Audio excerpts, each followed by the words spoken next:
kala wonten dawuh Ibu Yang Benari Durga tumurun wonten ing Sitinggil Agung negari Ngastina wonten ing Sanggar Palanggatan kawula nyuwun meminta dhateng Sih nugrahaning Gusti Kang Akarya Dewadi ananging ing mriki paripaksa ingkang rawuh wonten ing ngarsa kula paduka Hyang Pada Benari Ontete Hyang Pada Manik Raja Dewaku kula Duryudana aja kaget dene panjenengan lumrah patenggan kita kula kawula inggih ngaturaken gunging panuwun Kanjeng Ibu Benari paduka mermuki dhateng pun Kurupati banjur aku bakal takon marang jeneng kita kula Duryudana Kurupati Jaka Pitana jeneng kita mah khas ing Asamun ambes pipunang dupa sak mustaka liman dene kanthi tema kantar ruping punang dupa kang tumuju ana ing dandang mangure kaya apa sing dadi penggalih kita kula Purwati kawula nuwun inggih Kanjeng Ibu Benari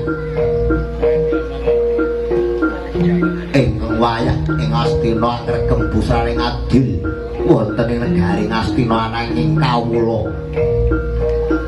ora maos ringa ing panggalih kula awit menapa Ibu Benari para Pandhawa ing dinten mangke mahas ing Asamun katitik sadaya samya mahas ing Asamun titik tembang rawat ujaring mbok kakul sinambi wara tolik sanding sampun matur wonten ngarsa kula dene para Pandhawa ing dinten mangke boten ngawontenaken pasewatan agung ananging para Pandhawa amung mahas ing Asamun sedhakep saluku juga anutupi Abhanawa Sanga manjing wonten ing kraton Indraprasta dene menika kawula winggih lan tidha maringa-ringa penggalih kawula Ibu Benari ya jagat ya dewa ya bakal jagat tamu ditohong tepi Hyang Pada Manik Raja Dewaku kula Purwati kana ngene jeneng kita tidih ringa-ringa marang kasing para Pandhawa kalamun ta wis mok niati lan wis mok kajati kalamun ta kowe kuwi ora gelem rukun karo para kadang-kadang kita sata Pandhawa kamangka Pandhawa kuwi mung saglintiring wong mung cacah 5 yen Kurawa kuwi cacah 100 nang kene kowe tidih ringa-ringa kula Purwati ananging kawula saking ature paniti sastra inggih tolik sanding kang matur dhateng kawula Ibu Benari para Pandhawa ing rikalenggan dinten mangke tanjeng karanggenipun semedi maladi ning wonten ing madyaning Sanggar Palanggatan Ramung gadah rentek menapa badhe jungkeng kawibawaning Kurupati ingkang tanpa mawi pepetuk lan mawi perang Baratayuda Jaya winangun ya jagat ya dewa jagat pangestu para kula Purwati aja kaget yasing penggalih kita kula Byangger Kurupati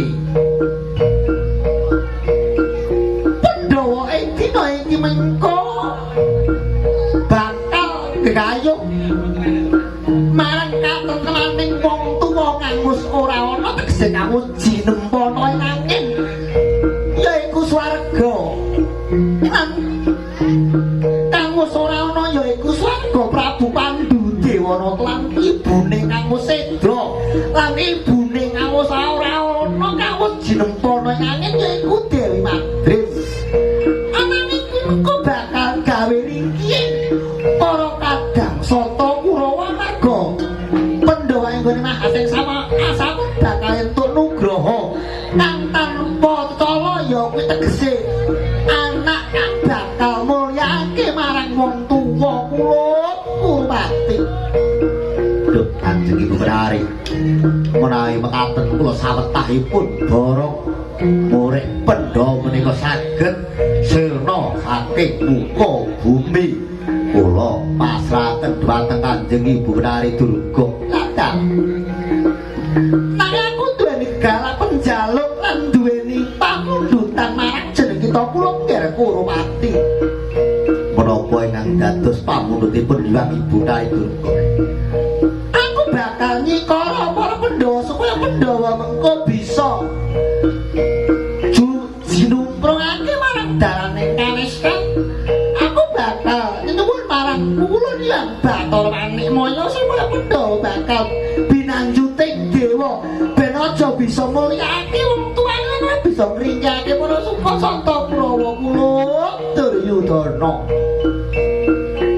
pamundhutipun Ibu Menari menawi mekaten menapa Kanjeng Ibu Besok kalamun tawus sira sakadang sirna saking muka bumi kuwi dadi wadya bali Kanjeng Ibu Menari dandang mangore ya Nger.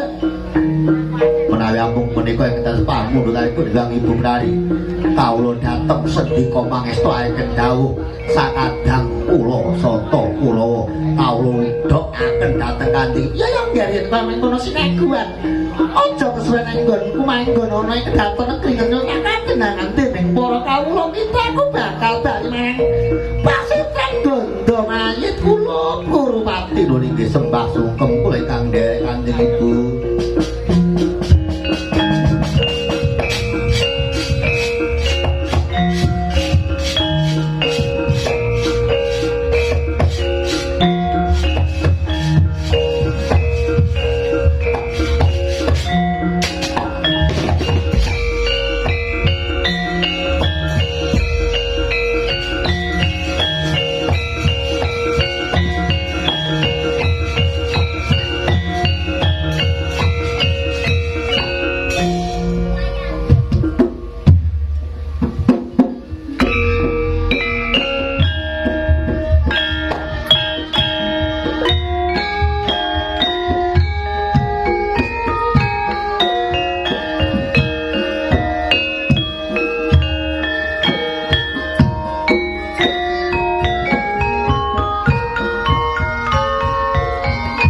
Sembahane ulun kapur bari sang mura bengat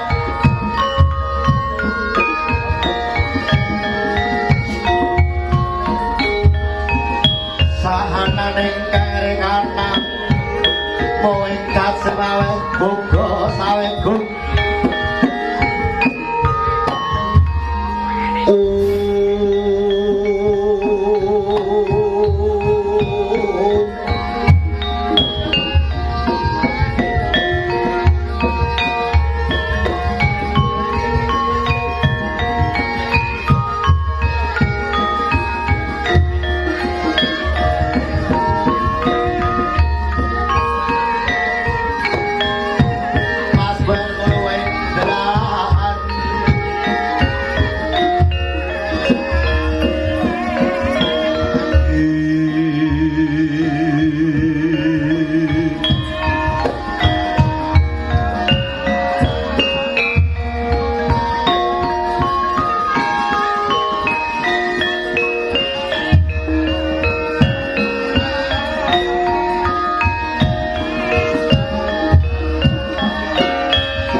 kasih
Santi Durga Mendak Kala Sirna Sumingkira Sagung Mala Citraka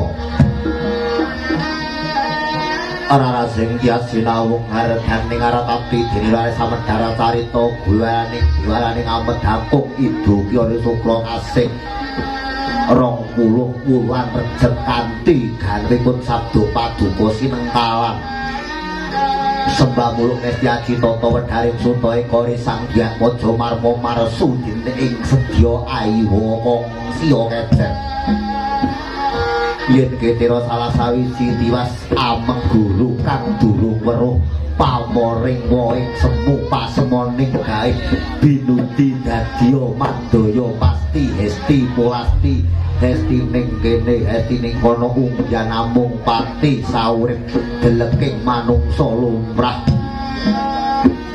kang darbene pengangen-angen mung gaoning puncak ing arga tiling arga trincing manengkung manengku puja marang saning dat ingkang akarya luka merga ning papan kunana papan paluhuran kang minangka dados dalaning rezekining manungsa jati bablasana ing arga dumilah jumujumpa adosa ning sendang derajat nyemplunga ning sumur jala tunda merga ning papan kunana papan pasucen kang hanjong marang deleking manungsa urip suci tegese putih-putih tegese ning manengku puja marang saring dat ingkang maha luka suwa sirep kang data pitana Ananging negari pundhita ingkang kaekwadi dosa purwa eka wilangan sawiji adiluwe dosa 10 purwa kawiwitan. Sanajan kathah titahing para Jawata ingkang kasungan ingkang koso kinapiting samudra laya kathah ingkang samyang gegana raras. Nanging boten kanthi negari ingkang kacarita ing dalumake kapamapan hoyamuhung negari Ngamarta ya ing negari Widana Ngawastra. Ya ing negara Indra Pruhasta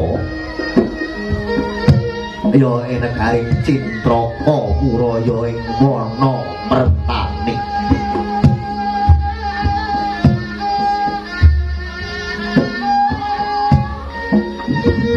mula deduluk negara ing Amarta awit negara ingkang gemah ripah lo jinawi karta tata tur raharja panjang amunjung panjang Jawa kotapane punjung luhur kawibawane pasir samudra ukir gunung di negari kang ngukuraken pagunungan hangiringaken banten ageng lok tulus kang sarawa tinandur sinawi dadi murah kang sarawa tinembung titik perlakune nyang sodagar layanan tendau katan pedote anglur saur kang samiya lelayanan saking Patmonco negari dasar negara Ngamarta kan tatar kadiwasane pindha satataring kayuangan kaindran milodatan mawi tembung limrah awit saking gemak raharjaning negari negara Ngamarta kawasanan ayom dasare yo ayem tentrem datanono jalma ingkang samya congkrah kecongkrahan anane amung guyub rukun sayung rukun lir tinata ingon-ingoning para kawula pitik iwan kan wonten kandhang kang mawi walang wanci awan anggar wonten ing pangonan kawonten sonten wau mulih marang kandhanging suwang-suwang awit saking gemak raharjaning praja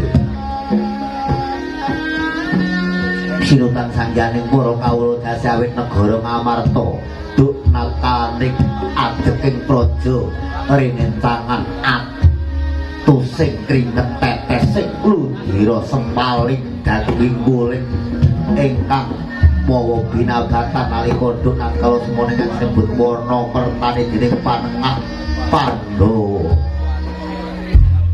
sasando dadu negara ingkang mardika siga pinasrahaken lah sinten ingkang minangka dados pangesuing praja negari Ngamarta wah menika tawananipun putra atmajaning Swargi Prabu Pandhu Dewarata patuhan kawan Dewi Kunti tinali brata anenggih putra Pandhawa ingkang pambayunan inggih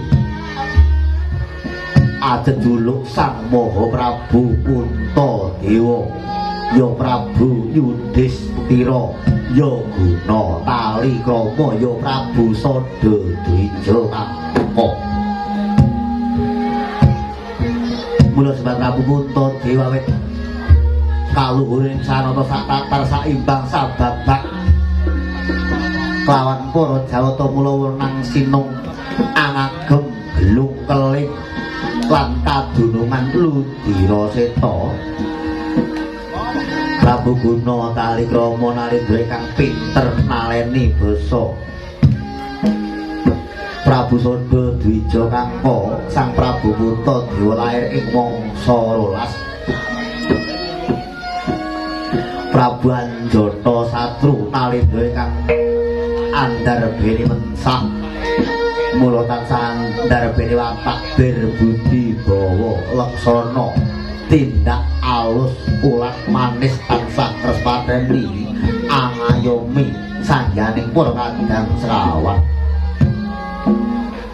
kalamun to gini gowirane sanata sadhal dhateng wonten wedhote ing mangke sanata Prabu Puntadewa manjing wonten ing salebetipun kedhaton Datu Loyo Sanggar Palanggatan kumendeng konang dupa mangantar kantar sak mustaka liman gede mustaka wis araning sirah liman gacah sandasing dwi pangga anggambar aprik wangi tumuju wonten ngasaning dewa dat ingkang maha luka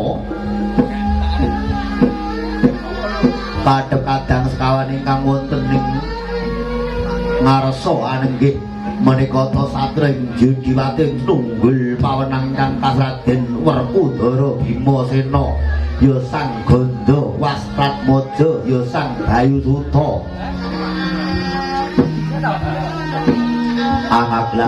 angaglah Yayak Tugu Sinokarta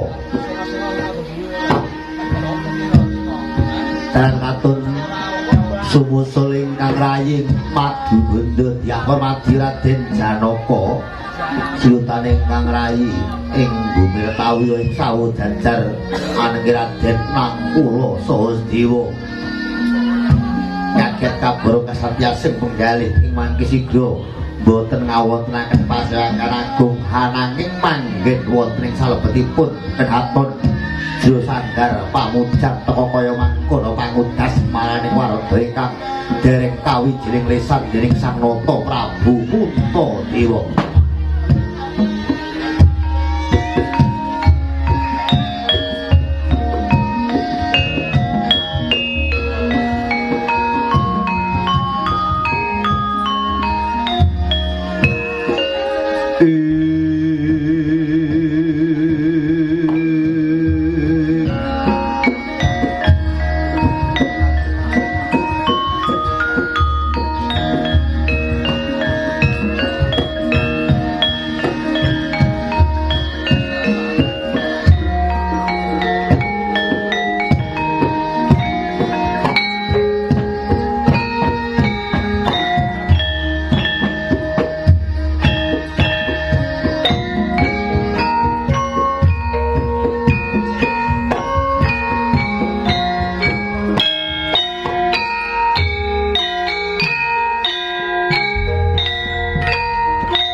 putra maneka warna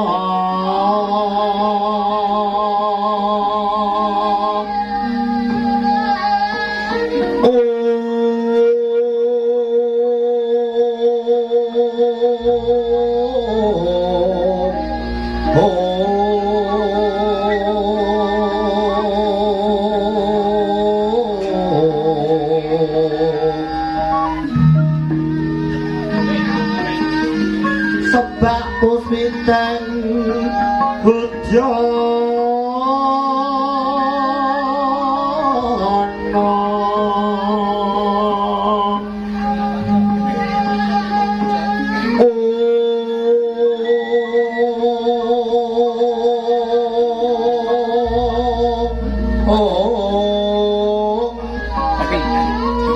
menyang pandrah Anggoratno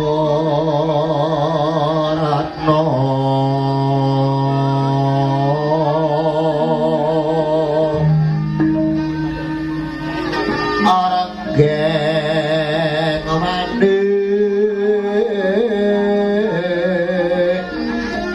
Narawata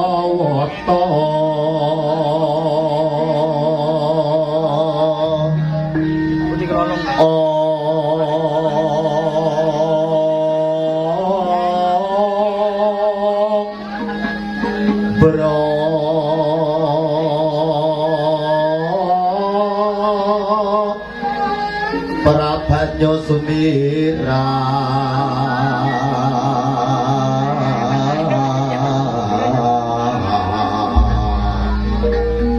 penyaring tejo liweran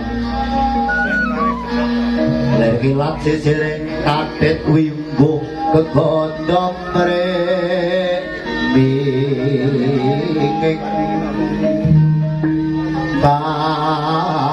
tiuping maruta mondro paran mangambar pongat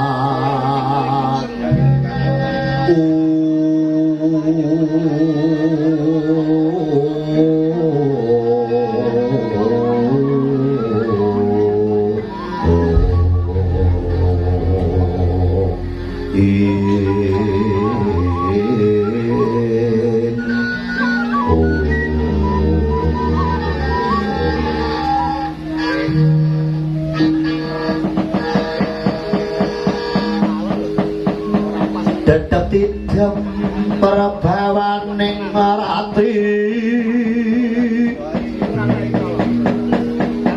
Sasradhara wus manjer kawuryan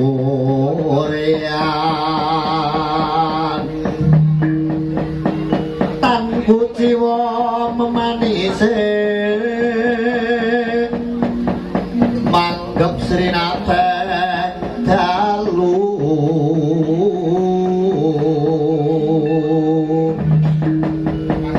siniwaka sangyang prodase aglar neng Cakrawala wino lan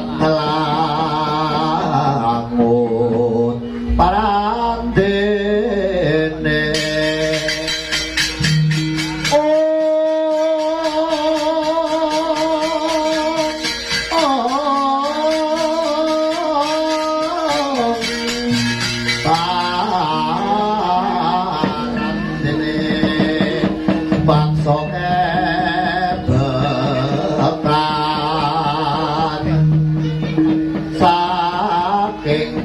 Taranggono kang sumiwi warata tanmosa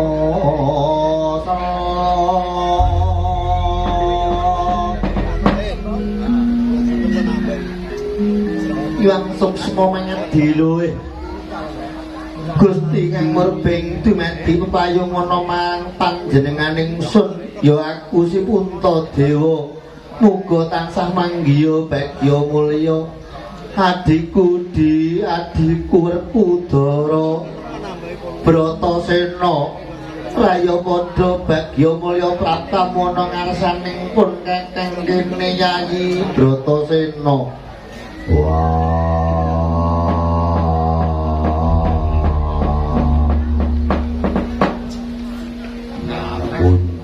kakangku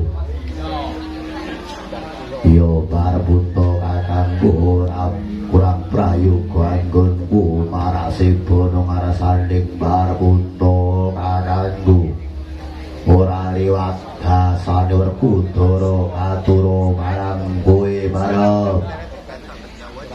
Iya Dimas Bratasena Werkudara posing sun tampa ratu jatutuning pun kakang tumrapa marang jeneng kita Yayi Werkudara. Ya wis tak ketwana ing Prabaja Wibono yuananing gesangku barep kakangku. Ya Werkudara prayogakno enggonmu marak sebono ngarasaning pun kakang kene ya Dimas. Ya ora kurang kepenak anggur madhep marang sanding barpunta kakangku. Kawula nuwun Koko Prabu jimat punden kula. Paduka Koko Prabu sesembahan kawula wonten ing madya pada dumuginipun dalan.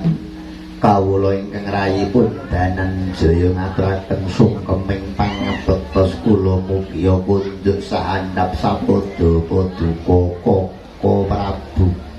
Iya Dimas, adikku di sing banget ndak tresnani Janaka. Jeneng sira ngaturake pangabekti marang pun kakang ora liwat pujastuning pun kakang tumrapa marang jeneng kita Yayi Harjuna. Kawula nuwun inggih Koko Prabu. Kawula petek wonten ing Permaja saengga jimat amimbono yuwananing gesangipun Permati. Ya Dimas prayogakno anggonmu marak lungguh ya Dimas. Kawula nuwun inggih Koko Prabu boten kirang ing pamengku. Adikku kembar kemanian padha becik praptamana ngarsaning pun kakang Yudi. Kawula inggih Koko Prabu rahayu. Anggen kalau sampun ngarsanipun Paduka Koko Prabu. Nggih Koko Prabu rahayu kalau ngaturaken sumepambektos kula mugi kunjuk Koko Prabu. Sepatno nggih kula ngaturaken sumepambektos kula mugi kunjuk Koko Prabu. Iya Dimas kembar kepanian wis ulut wis ingsun tampa baya ujatutinipun kakang tumrapa marang jeneng kita kembar kemanian. Oh nggih Koko Prabu kula sipun wonten ing Permaja saengga jimat nggih Koko Prabu. Kala sipun wonten ing Permaja saengga jimat angin bolane gesang kawula Koko Prabu. Iya di kembar prayogakno anggonmu marak sedaya Dimas.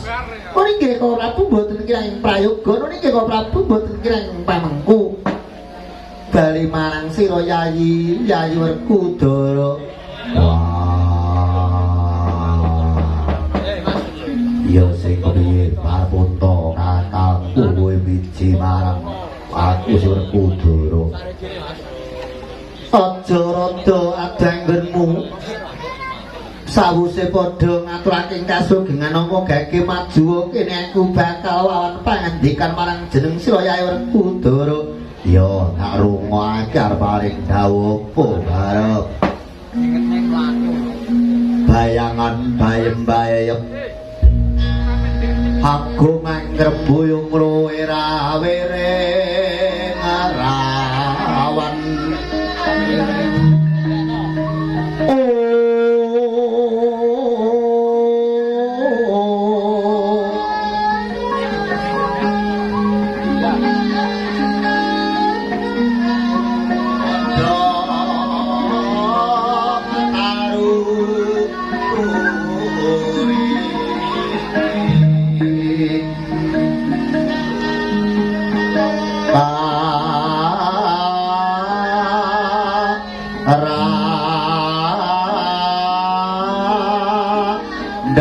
Gundang lan tondo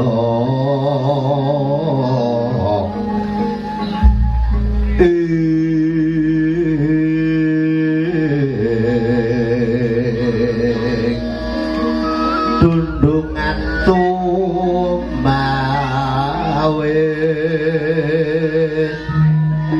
kude dele bengok bengok manguk manguk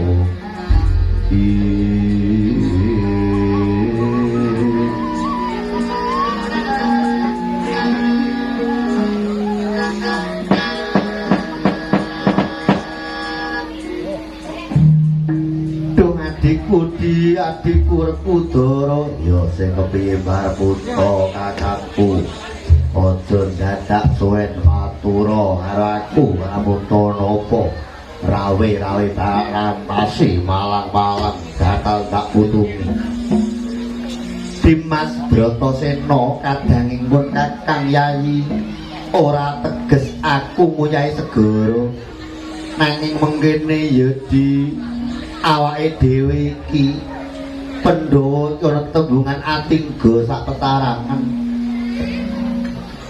sawuse aku lan jeneng sira Yayi Werkudara entuk kamroyan ning Widana Kawastraya ing ning praja Merentani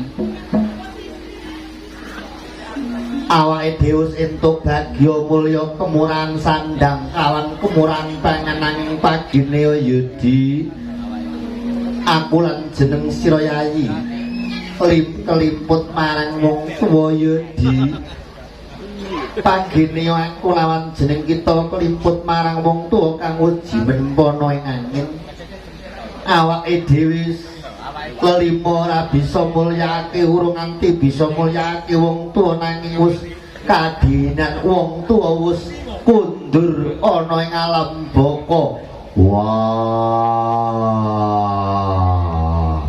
Babu Pandu Bobo Pandu Barputra kakangku kowe aja nyebut jenenge Bobo Pandu mundak loro-loro rasane ngatiku Ibu Madrim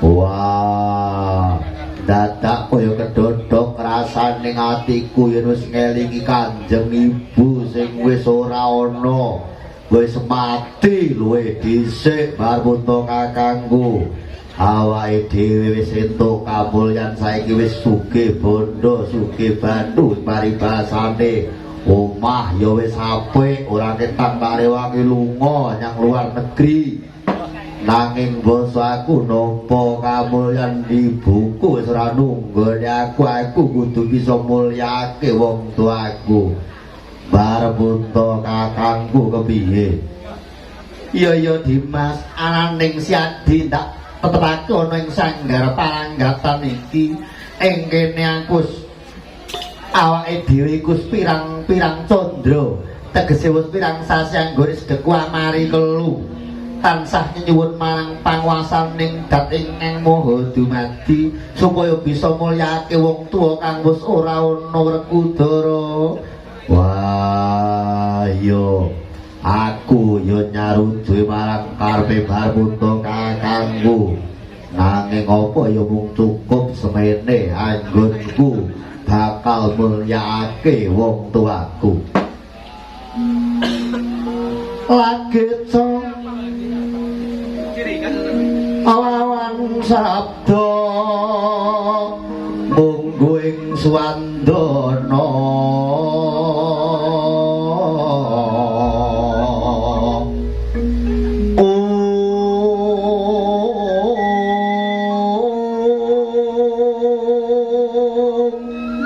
kekereng pasewakan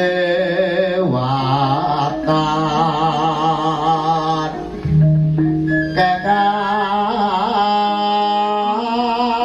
samyon narko wonten dwirada meta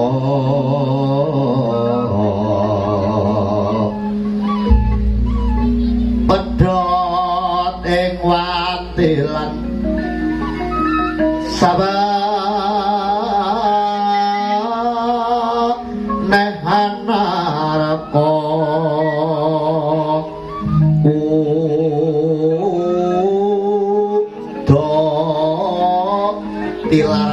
rembengan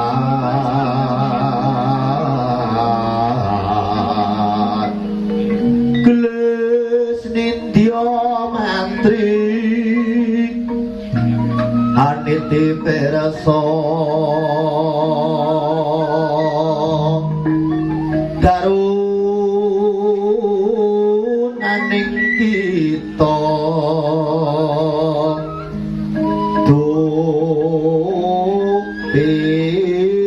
wus wuning ing gati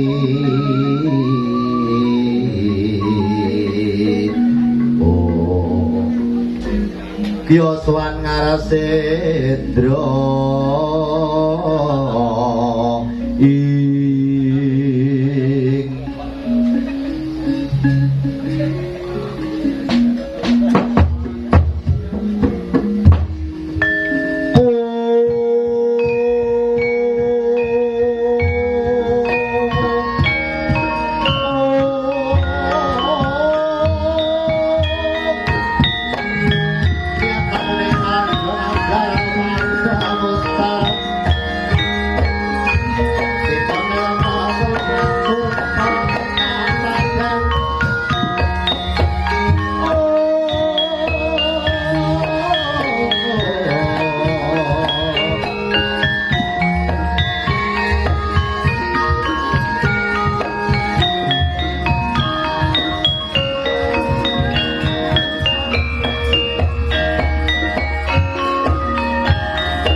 sanggar pamujan Nata Agung negaring Amarta anenggih Sang Prabu Punta Dewa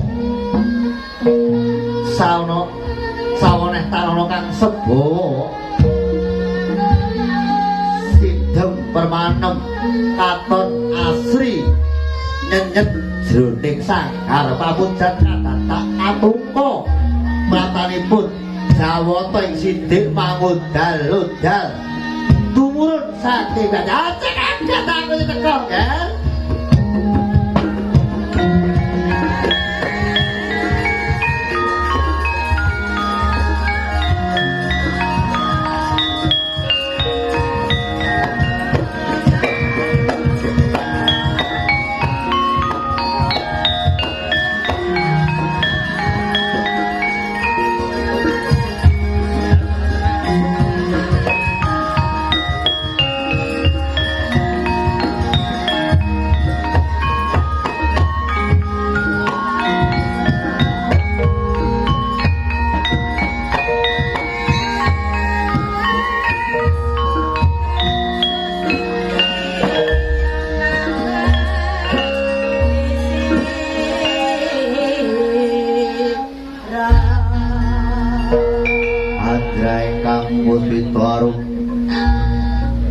Sumiring samirana mrek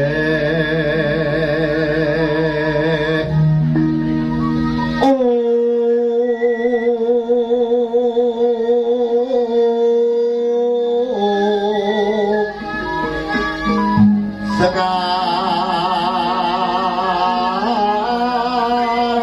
kadung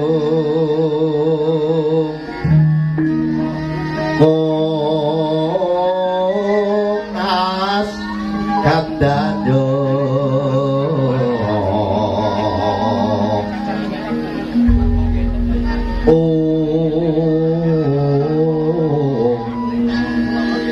wong welas senane griya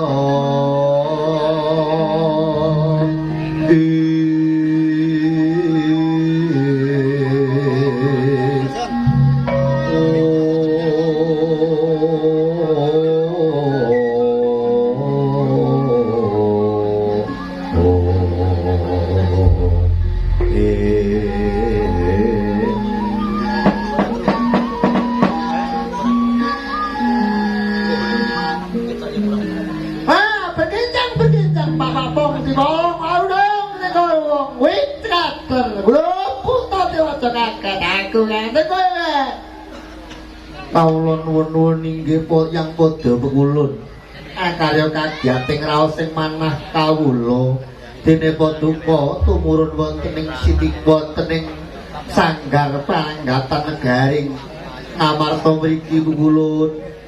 Ayo ger suaraku ki berhasil untuk nambahi nang iwan kuwi nang dawa cilik wis paker ki.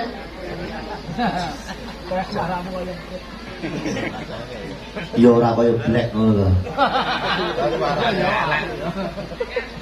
Kula padha kaget aku teko ning arsa kita, jeneng kita Mahasena Sampun.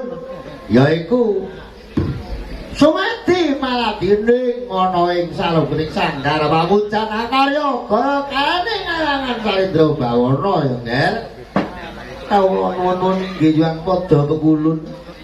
Ana ing sawu paduka iwang padha pekulun ingkang wayah kula pun Puntadewa ngaturaken sukemeng pangabektos kula mugi punjuka sandhap sapada paduka iwang padha pekulun. Ya Nger, Puntadewa sing tutapa tujuh astuning jeneng ulun tumrapa marang jeneng kita kaki Puntadewa. Nuwun inggih ulun sampun kawula tampi kula dadosaken jejimat. Wah, Narada kakekku aku aturake basaku aturo. Ya Kudara wis tak tampa layat pangituning ulun.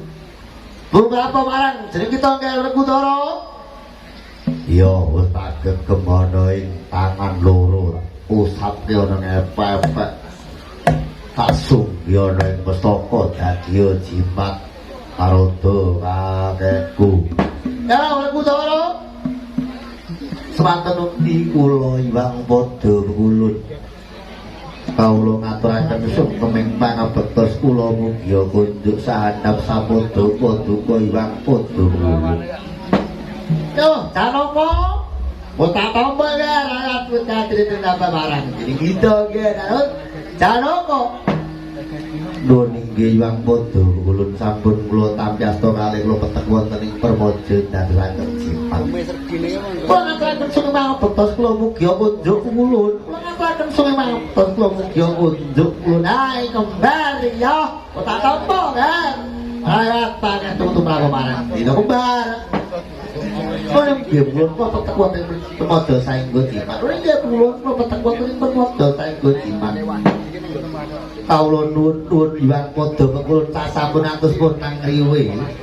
Paduka sampun sawetawis wonten ing negari Ngamarta, ambuh bilih sampun icalingan dados saya paduka iwang padha pekulun ing mriki keparenga kawula Puntadewa nyandhung dawuh saha nyuwun dawuh wonten paripaos menapa dene iwang padha pekulun ampepeki dhateng patenggan kula ing Ngamarta pekulun.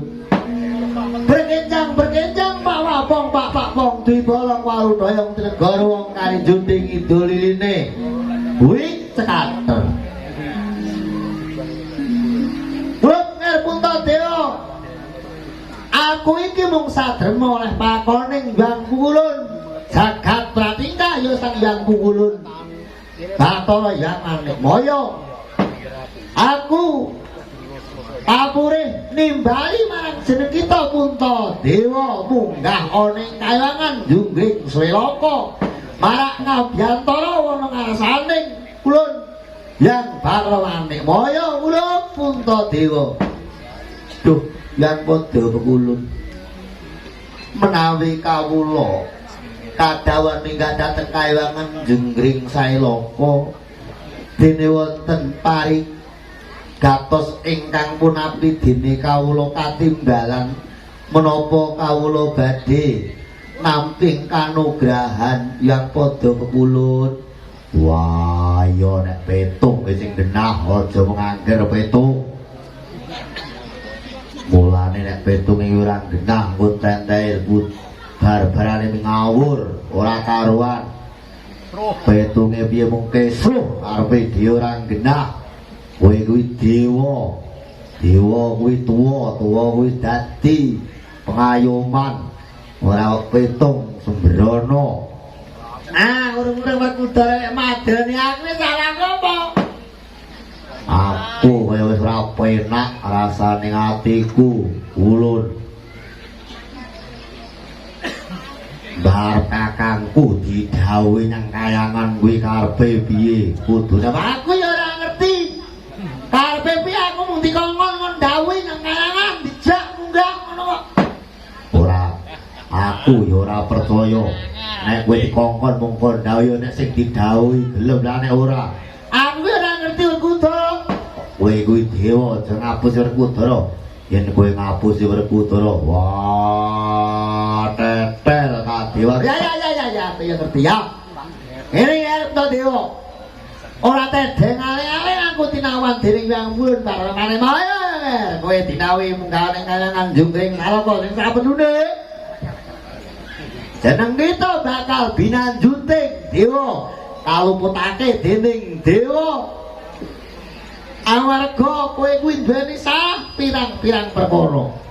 Duh, pukulun jimat punden kula paduka pupulun sesembahan kawula. Menawi Puntadewa pun lepataken dening para Jawata, kawula ndhodheng kesalahan kawula kabanjuting dewa kala menderek sumarah dhateng ngersaning para Jawata. Wah, barep. Saiki apa-apa kowe kudu dipetung kanthi genah. Nuwun inggih Koko Prabu paduka ampun kesesa. Dawuh mekaten Duh Koko Prabu awit punapi kang dados kalepatan paduka Koko Prabu dereng terwaca Duh Koko Prabu keparenga paduka sumene lan are kang dados penggalih paduka Hyang Koko Prabu. Yo arep kowe kudu sabar dhisik aja ngiyani apa sing dadi dawuh pukulun rada iki. Wah, mergo cetha sing dadi dawuh iki piye? Iki piye ta kok mulek? Puntadewa kan dibanjut karo dewa mergo lumput. Pirang-pirang kelumputan kok mulek kaya entut polisi piye? Saiki aku tak takon. Arep untung kakangku deleg-deleg kowe menengo wae ora sah mangsuli tak Werkudara sing mangsuli. Lho, kok iso ngono? Lah sing aku tak aturane karo Puntadewa kok sing makili kowe? Aku saiki tak takon. Kowe tekan kene sing ngongkon sapa? Sing ngomong pun Hyang Jagat Pratingkah. Kowe kuwi wakilan apa udu? Ya wakile pun Bathara Guru. Yen ngono saiki sing makili bal buta kakangku aku. Lho, iki ya wis kita kalah karo Werkudara. Ya wis piye nek karepmu piye ya? Kowe kudu dewa ngluputake bar buta kakangku kuwi dasar apa dan nganggo dasar pirang perkara. Lan apa dasaring kalumputan? Amangka bar buta kakangku selawase urip ora tau didrani tangga teparo, ora tau nguneni sedulur, lan ora tau duweni tembung kasar. Wah, katite dina iki bar buta kakangku dilumputake karo dewa kudu bisa trewacake naroda kakekku. Nek gak Werkudara iki cekaote selak kesuwen. Puntadewa kuwi lumput siji nganggo jeneng Puntadewa kuwi teges imbahe karo drajating dewa. Loro Nalendra sainding bawana kuwi ora ana kang sinungan nganggo gelung keling. Puntadewa yang nganggo gelung keling wis lumput. Puntadewa kuwi lumputake karo dewa wis ora kena diampuni Werkudara. Ya kuwi dawuh Hyang Jagat Pratingkah. Wah, kowe ora mawa dasar lumputane kakangku bareng ora mawa dasar. Yen mung dewa nglumputake jeneng Puntadewa nyang apa lagi saiki? Nyang apa kok ora dimben-ben? Iki bingung nek nyauri piye? Dengare ning kemang kok grimbingane sendon pananggalan kok bener mlane aku iso nyauri piye? Ya sekae Puntadewa kan lumput dibanjut dewa ngono ae. Kudu munggah saiki. Wah, saiki ngene rada kakekku. Aku ora tega lan ora tegel nyawang pandulune. Barep Punta kakangku. Rek gandeng kowe tekamu ning papan kene mimpi nangka wakiling guru kakekku sing makili munggah ana ing kayuwangan pinanjut dewa aku ora kena ya kudu Puntadewa kok kowe piye tekabon ing papan kene wis dikongkon apa karepmu dhewe aku ya dikongkon kok karepmu dhewe aku mung sedermo wah yen kowe dadi kongkonan aku kongkonane barep tak nyalane hukumane barep unta kakangku leng-leng dia mengu-mengu mangungkung kang duang rimang lirena tanpa kanin yen tantulus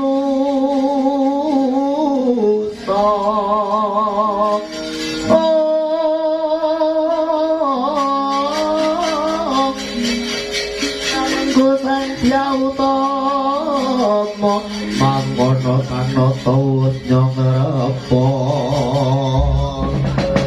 tanata nyong repa semanten ugi kula kakang mas kula mboten kantun ing rayi madu gondo semanten ugi kula jak sawet jajar buwir tawi nggih nderek karo kakang mas wah saiki piye Rata kakekku sing makili ora mung berpudul ning pendha papat saiki bakal munggah ana ing kayuwangan Jungkring Saloka Saja Tida-tida ora mung siji marpakanku nanging Pandhawa catur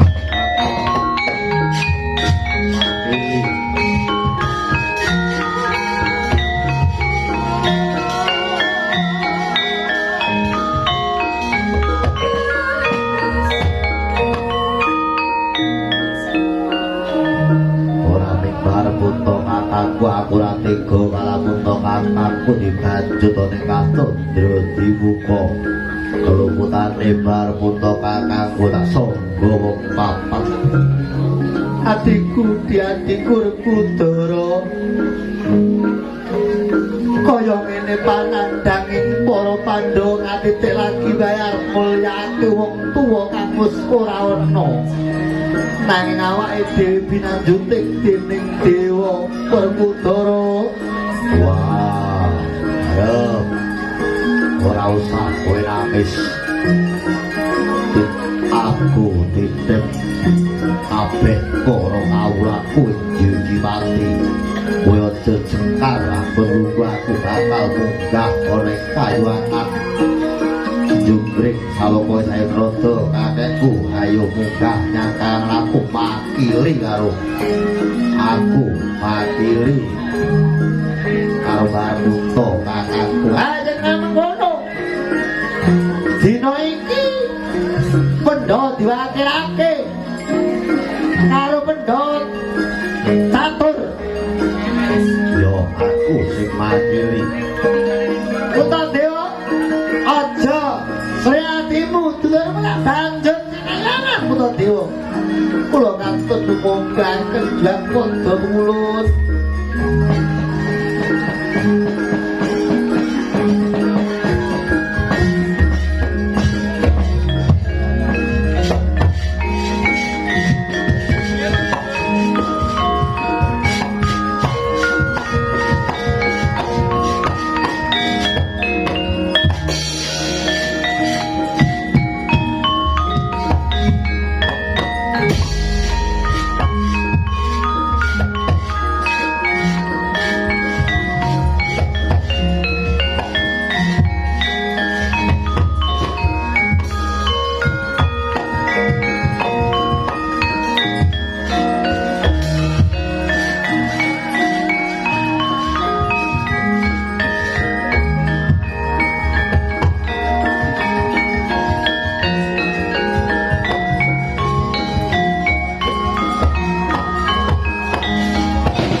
Jimat pundes kula paduka Koko Prabu Sembahku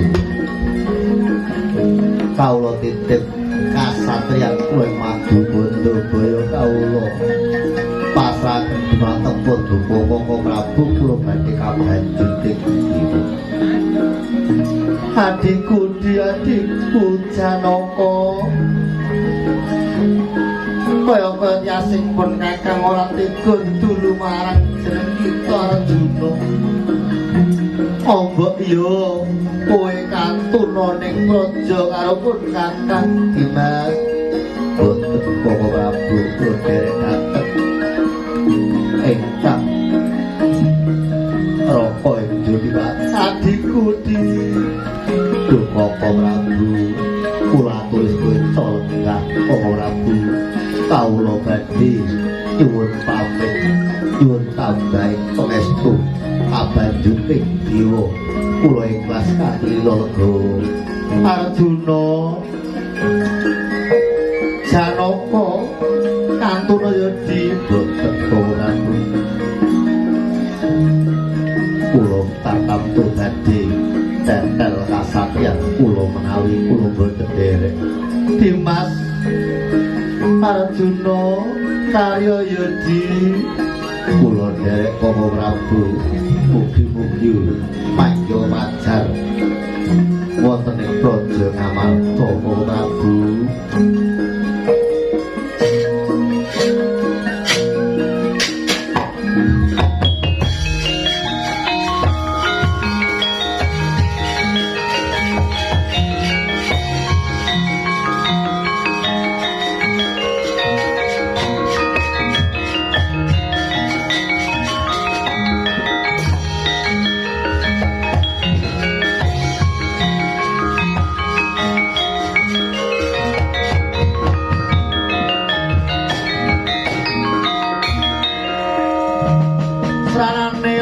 luhung betatopo kurang golek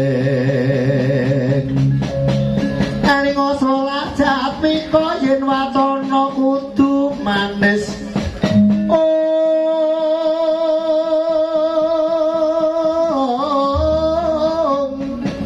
mure seming sasama samaning sasama sami mure seming sasama sami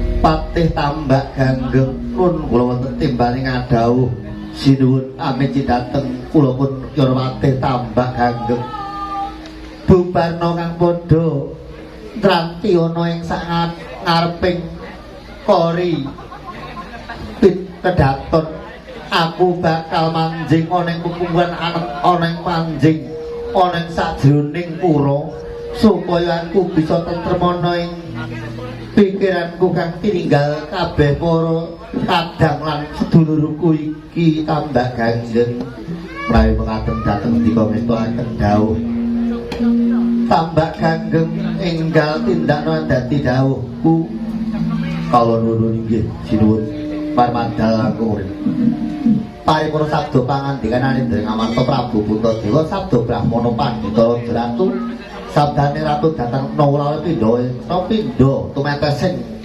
Praseta sajuga kang sidikara sigra manjing wonten salebetipun pura hanenteman penggalih Sang Prabu Puntadewa eling-eling sipating Narendra ingkang berbudi bawa laksana kula datang lingsir saking Ubaya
asmara hari mami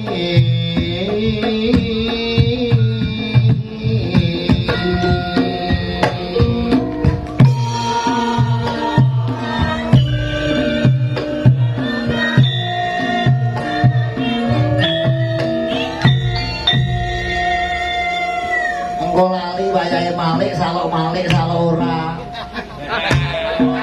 iya iya to.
dulur kula nang sing sangka Ismantara Parete.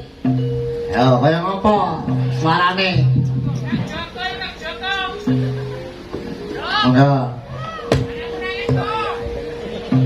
Wis begjane awak ya wedane segak kabeh.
lali ya latihan nanti jam 4 esuk ya nduk. Iya mak iya. Sadurunge diterusake aku bakal ngucapake assalamualaikum warahmatullahi wabarakatuh ya Nger.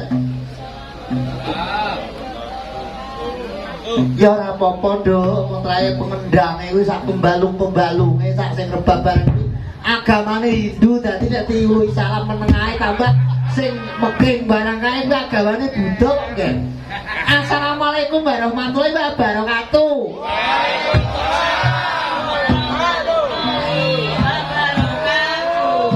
Nah, mbok ya ngono. Ora ngetokne mbah nyambut gawe ning gone maratuwaku dhewe kok sak-sake karepe piye? Aja dipadake ning watu klucuk mbak leges sing gender barang ngantuk. Iki ora ngantuk, wedane ajep. Nggih, wilujeng dalu dumateng sangganing para pundhen kala sepuh ingkang wonten ing Bata Dayakan Badekan mriki. Saderengipun kathah kula matur ing mriki reganing menika dintenipun tari dinten riyaya. Kawula ngaturaken minal aidin wal faizin, mohon maaf lahir batin. Awilih sanging sarumbungan gadhing kelepatan kalih sanak derek tangga tepalih ingkang kasengaja lan boten sengaja nyunaguing samudra paksami mugi sabur wonten ing lan Bagdradir menika nggih. Nggih. Iya mak awake dhewe iki ngaturake yaiku nglebur dosa ning wulan riyaya engko timbang lali. Ya nduk, aku kok ngaturake panuwun ingkang tanpa pepindhan awake dhewe bengi iki wis tinimbang panjenenganipun bapa tukirin ya bapa dugel para tuwa mak. Iya nduk ora apa-apa para tuwa sing penting petunge ya nggih. Ya aja ngomongne petang-petung. Ya nduk matur nuwun panjenenganipun bapa dugel wis kersa nimbali awake dhewe utawa paring dawuh marang awake dhewe sak kanca kro laras ngumandhang saka ing dusun Jurang Sempung kang sinenguyung para kadang-kadang saka ing manunggal rasa ing saka wewengkon Miri Kecamatan Kismantor Kabupaten Wonogiri. Ora mung saka Miri kok mak iki. Lah saka ngendi nger? Iki uga ana saka ing lorong Pacitan panjenenganipun Mas Wisnu sak kanca rombongan uga teka ana ing papan kene. Matur nuwun. Dulurku saka lorong Ngadiraja Pacitan. Kuwi anake dalang kondang sekolahe ana ing isi Solo Surabaya ora. Ana ing sekolahe ana ing isi Ngayogyakarta dhewe gelem nabi awake dhewe. Ya ora ketang ora oleh opah ya gelem ya, Nduk. Ya mergo sangka seneng-senenge ale nyengkuyung karo awake dhewe. Ya nggih, ya eling-eling Mas Wisnu ki piantun saka Klorok, piyayine alus terus pateni nggawa bola sak bergodo saka Klorok. Iya mak, iya aku yo ngaturake panuwun karo batas gelem nunggoni awake dhewe lumayan. Ha, bedheke yo ngarep jaluk ijo nek kono kenten payu tanggapan awake dhewe diplekoto. Kira-kira wajana barang ki ora diopahana nek nang bangun sari mempeng ora jamane. Beteke ning sing dilire kok, Nduk. Sapa? Kae lho wong sendi kae dhewe ngomong karo aku kon meletke barang kok. Mulane nek japane dalang iki ora kabel mesti dipalet yo dasare yo ora seneng kok. Oh, aja jaraki wajajan ngene jaraki nek ora gelem nyaroni awake dhewe piye. Ya kanggo kegojek kok Nduk ya ger awake dhewe bengi iki ngaturake gunung panuwun dene awake dhewe katimbang ning papan kene. Hajat niate panjenenganipun bapa tukirin ya bapa dugel kuwi nyapa to mak. Kita sakurang ger tasakuran bengi panjenenganipun Rama dugel ya kuwi tasakuran nggone ngundha matus kawisuda. Muga-muga bisa kaki-kaki ini sing kepindho. Iya ora apa-apa. Muga-muga Kang Suranto ali jaman cukup pisan iki aja nganti dipindho meneh. Ora ming pindho, Nduk. Nek nganti pisan Mas tak denda. Ngono. Ya muga-muga cukup pisan iki bisa sakinah mawaddah warahmah, bisa ayem tentrem, gendon rukun, bisa murah sandang, murah pangan, gede rezekine, ora ana alangan satu apa. Allahumma amin. Ya ngono ngoni barang kaya sing kompak. Ah, ya nger, ya ana awake dhewe iki mau sak bergodo nganti ora ketang udan-udan padha teka. Ya mak iya. Aku go ngaturake panuwun karo panjenenganipun Pak Deku saka ing Gelang Kroya. Sapa, Nduk? Panjenenganipun Pak Deku katelan uga teka ning papan kene ora uga rawuh ning papan kene ora ketang direwangi mantulan kudungan godhong jati paribasane tekone. Sayange wong tak aturi tak dawuhi tak kon ngewangi nabut bulane mung nganggo kaos ora klamben iki piye?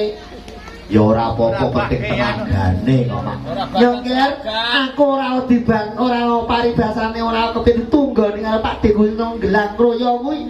Aku wis matur nuwun sing tanpa pindan kok, Nduk. Iya mak yo ngelingi awake dhewe iso gawe gamelan ora kok aku teges gunggung karo Pak Deku sing saka Gelang Kroya kuwi ora. Nalika semono tak rewangi mlaku saka ing gunung cilik Jurang Sempu Semeka ning Gelang Kroya. Ya iku aku belajar gawe gamelan sing belajari Pak Deku ki aku nganti sasen-sasen kok mak ana kono. Ya Nger, aku yo kelingan nalika semono awake dhewe diwene tata-tata bambangan laras kempul. Nek laras kempul ki nek kempul telu kok kene, nek kempul loro kok kene nganti saiki bisa tak nggo nguripi anak lan bojoku. Ora ming anak bojo nek wadul gong tak nggo omah barang. Ning ngono kuwi kowe yo ngerti karo Pak Dewu Katlan ora, Nduk? Ora Jawa babar pisan. Ya Nduk, matur nuwun Pak De. Menika guru kula. Menika guru kula sejati nggih niku kula saged suluk, saged bawa ingkang nuturi ingkang nuntuni kula mboten ateges gunggung. Menika Pak De kula ingkang wonten ing wingking. Aku njaluk ora ketang piye ya kudu menehi donga pisungsung liwat tembang suwala sing gendhing ya mak. Iya Nduk, iya. Aniki uga awake dhewe ora dhewe anggone teka ning papan kene didherekake Widawati utawa para pesinden ana ing cacah 17. Mono Mbah Dugel matur abaen-baen ngundang wayang sidene nganti 17. Adat rupiah sing wis awake dhewe nek mayang ing dhuwur kono ki nyenil ngono sindane ning Desisi karo Supreh. Wong loro nganti padang esuk jam 8 kae mulih ruwatan wis aku wis ora kuat. Aku pekoh tenane nek kaya ngene iki janane aku ben aku nek nobatur.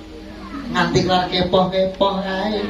Ya ora apa-apa, kabeh kuwi delok-delok sikone panjenenganipun Pak De Dugel kuwi. Pokoke sing penting gayeng kok babakan wetuk gampang pikir buri lho mosok esuk nek pret ngono piye to?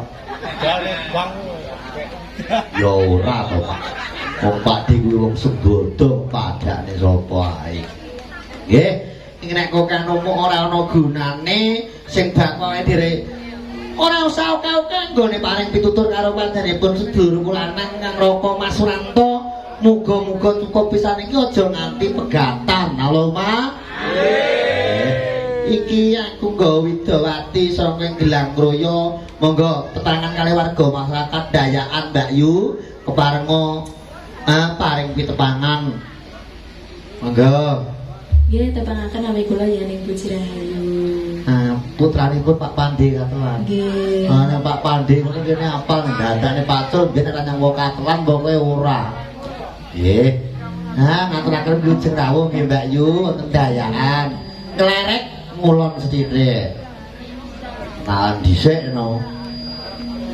Nggih, Pak Dalan. Kula saking Kismantoro.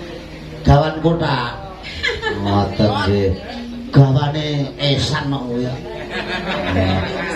Esan saiki gawane salin. Basa nggawa sing blengo wis ora ketompo saiki nggawa sing cilik-cilik ngono kuwi. Sing sembodo, nglerek ngulon.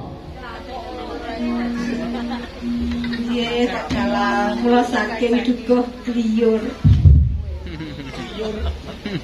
Lah jenenge sapa? Desri. Oh ngono. Iya le aku sing pentingan ning batu ya gelam. Nggih. Oh iki to jebule. Nglerek mengulon. Wah, sing kepoh-kepoh.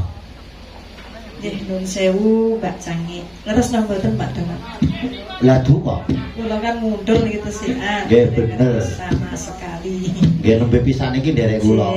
Nggih, Bu, ampun kapok nggih. Sinamsa Boten. podang kuning mon wau mboten tekan nggen. Mbok derek kok. Oh, ngaten, nggih. Panjenengan rumiyin nggih nate teng desa kula lho. Nem-nemane jenengan pelen. Zamane pelen. Nggih, kula dalang enten buku Pak Warak ning mboten bantu niku. Pelaku ekonomi Nggih, nasional. isih kelas 4 SD kula pun wantun. Nggih. Pun wantun dalang enten mriku sing ngendangi Pak Sarni Gonjol kula mboten kali. Endeh nika. Kula nate nderek panjenengan nesupen. Nggih mboten jaman biyen kula sik bocah. Nggih, nun sewu kula saking Brangwetan Sidoarjo Jambon, Pak. Jenenge sapa? Oh. Nami kula Sultini Tini ngoten mawon. Nggih. Aku ki ora ngiklane to nek butuh sinden berah. Nggih, mbok menawi nek betah-betah gubuk asmara, Pak.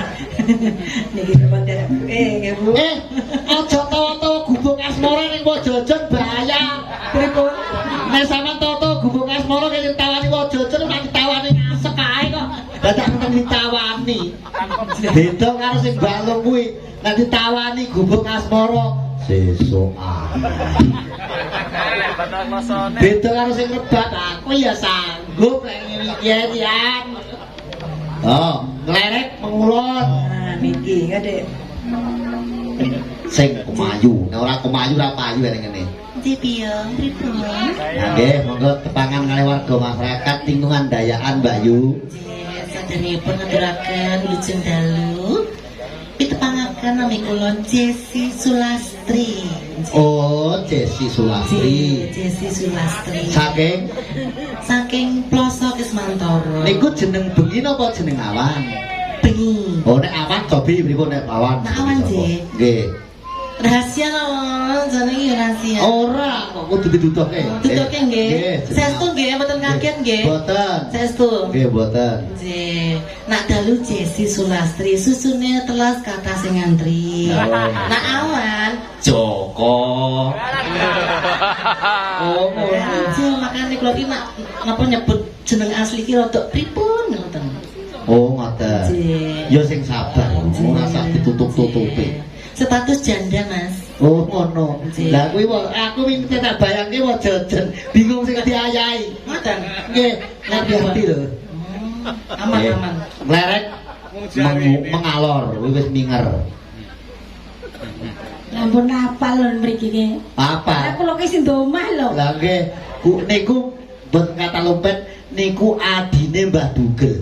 Lah nggih, betul. Ning ngono kuwi sesuk apa yo njaluk bayaran ya to? Lho dinas no. Oh ngono. Ya, matur nuwun nggih Bu ini menika saking. Nggih. Ning kula niku ajeng ngejak Bu ini rada wedi-wedi piye? Lah terus napa lho kula Niku. nyokot lho. Patok bangronge Mas Guritno Purbocarita. Nggih, saking karangan menika nek Mas Gurit mayang aku arep ngejak wedi wiring lho, Dik. Benjing Mas Gurit. Pokoke aku benjing teko kowe ora kok nyedakne ora. Benjing tanggal semanten niku Mas Gurit mayang napa mboten ngono dhisik. Mergo wedi. Ha, nglerek sing jebabah sak Indonesia Raya. Jebabah sak tampah. Disuratke kaya buka-buka ora tau kok. Apa isih sagu kaya ngono kuwi. Kok mboten kok ngerti nek sak tampah. Pripun?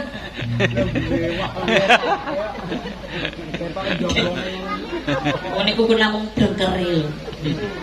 Asline nggih sak tampah. Lah nek kuwi nek Wajana wis eruh. Pun glibet mawon kok. Oh lah nggih. Wis udan-udan gremet-gremet ae. Lho ngono. Mbok niku nek pomong gremet jenengane mbok sana napakne ngoten. Ala wong kleter-kleter. Apa ya isih krasa? Boten. Wis ora krasa. Boten. Bu, pun boten ngalerne niku kowe. Boten. Pokoke dolanan HP dadi umpamane ajeng napa niku wau grayah. Pomo sing arti gawe kleru. Kleru. Sing kleru nganti nyutat sanggul wong nyekel HP nganti Beda. Lek sing ngeten-ngeten iki mboten kulino HP-an niku ya, Dik, ngoten. Nek wae jajar pripun? Dik. Dik. Asar. Pasar nggih. Dari tepangan kali warga masyarakat Dayaan Mbak Yu paring asma.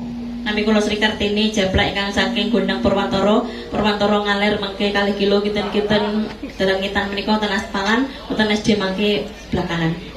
Oh. Kula mireng jenenge Demben ki ora ngono kuwi, San. Aneng watu krucuknya jenenge ora jeplek ngono. Jereke jenenge Memek Paginawati. Jenenge ya aja kaya ngono. Ora jenenge sapa kae lho. Ora jeplek ngono jenenge Memek Paginawati. Itria Sari apa sapa? Jenengan ki kaya aku kan yo malu. Nggih. Menika Meme. Meme apa Meme? Meme gaplak. Nggih. Nggih, menika kangge ngregengaken swasana kula badhe nyuwun saking mriki rumiyin nggih. Menika Mbak Yu kula ingkang saking Gelang Kroya tak niliki suarane godhongane Guru Jati ku panjenengan Pak Dekatlan kaya ngopo. Nggih, monggo kula nyuwun langgam yen ing tawang ana lintang sing bawa bapakane sing langgame anake wedok. Terus pundi derek daya? Cocok mboten? Sepisan mlih cocok? Monggo. Pak Dekatlan kula atur. Nggih. Sepote trotok. Monggo.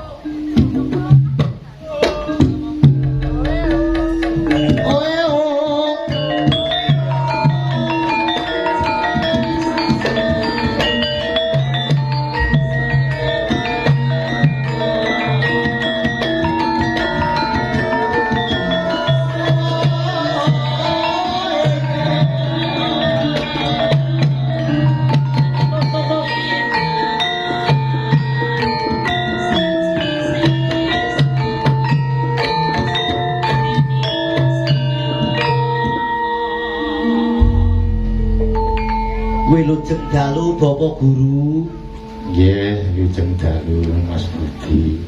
Nggih, ora salah ngumpul-ngumpul ning kampung. Kula niki sing neseni Gusti Allah sing Maha Kuwasa, kula niki mboten ngumpulne ning kasunyatane ngoten kok Pakde. Matur nuwun. Kula gelar ngeten iki anggawe saking sesorah saking Pakde. Ngantos kula saged gelar gamelan sak menten katahe menika, Pakde. Matur suwun. Nggih, sedaya wau namung napa paringipun Gusti Allah ingkang Maha Kuwasa. Kula gadah ilmu sinten kemawon ingkang nyuwun kula paringi, Mas. Nggih, matur nuwun. Kula nyuwun donga pangestu, kula nyuwun tembangipun langgam yen ing tawang ana lintang, Pakde. Ha ngene, Nduk. Pakde ku Katlan sing saka Gelang kuwi nek kadung nyuwara ora mantra-mantra Pakde Katlan ning eling sampan entel kaset Pajar. Jaman kuno kaset pito ya kuwi panjatane Pak S Suparno sing saka ing Boyolali. Nah, sampeyan kok nganak-anak. monggo diwirene. Langgam yen ing tawang ana lintang larase melok patete nenem. Monggo. Ning saniki tuweke nemen Mas Budi. Nggih, Sakniki kula pun buyuten. ngadan to tuwek-tuwek ning sik sembodo. Buyuten kula sakniki. Wis piye nabuh wis ora cethok aku ki ngrumangsani nek goblok. Pengaruh Mboten. Mboten. Nggih mungkin nek tuwek didodoni. Lah, kuwi lho. Bener Mbak Cek.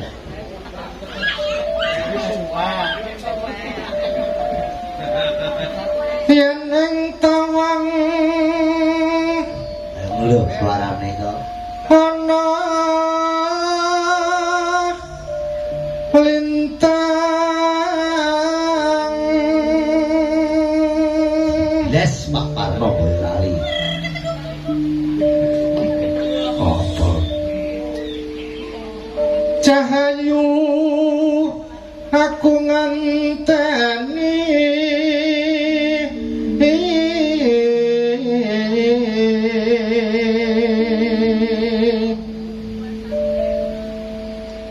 marang meka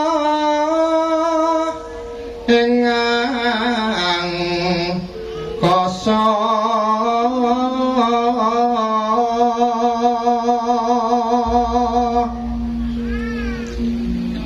sun takon wartane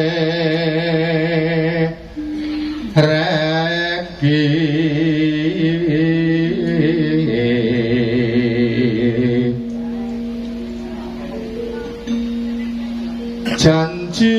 janji ku eleng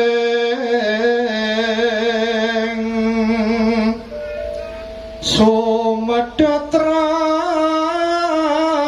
satyas ingsun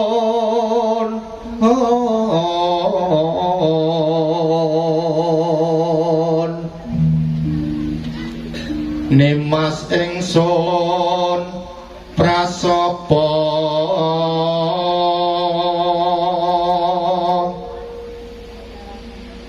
sinaksenan bumi langit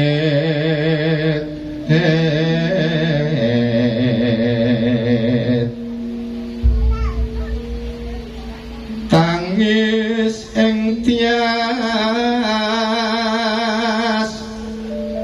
ngenteni padang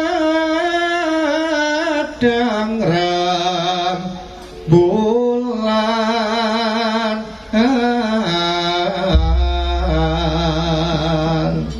Tepuk tangan untuk Pak Dekatlan.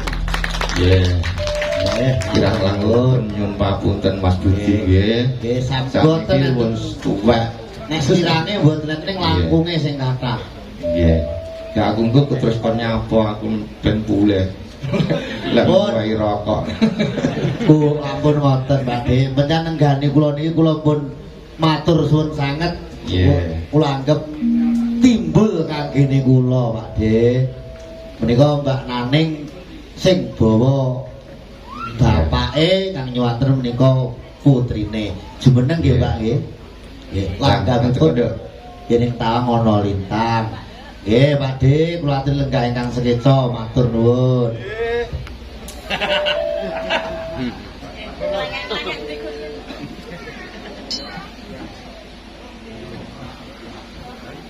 Monggo, yen tawang ana lintang.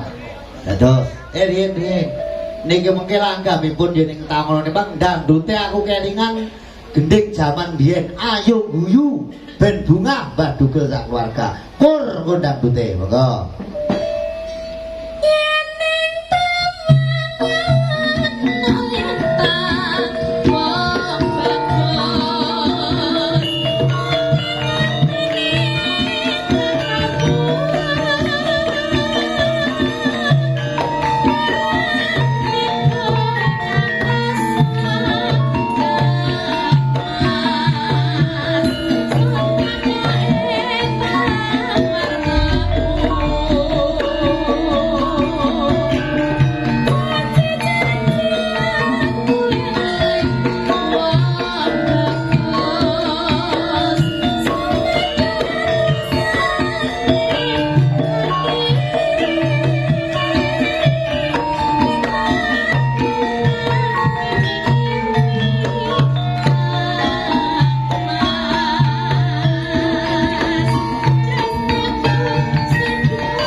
Padeku katelan kuwi tak aturi nyekel balungan demung karepen ngerti kaya ngopo gane balungan anake lanang iki kaya ngopo penak apa urung sesuk mek dipaido monggo. Monggo Dik kula aturi demung mang milih sing kulon no, sing kidul napa sing lor. Sing kedegong nika nggih kenek men dijajal. Kaya ngopo le marayaku le gawe gong ki rasane penak apa ora penak. Nek ora penak diobrak-abrik lho. Nyawa si pirsa derek-derek niku guru kula Pandhe nggih niku. Empu kula Pandhe kula niku. Monggo.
lenggah Mbak Naning.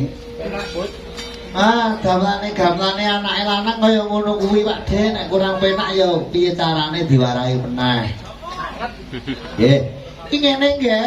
Apa mak Kanggo pisungsum panjenenganipun Bapak Dugel lan Kang Suranto sak gotra kula wangsa bakal tak nyenengke tari besan gambyong sangka isi Solo panjenenganipun Mbak Yesi karo Mbak Tini lan panjenenganipun Mbak Jeplek. gendinge apa? Pangkur slendro nenem mau mungkat mangok ping pelok ae. Monggo pangkur slendro nenem monggo.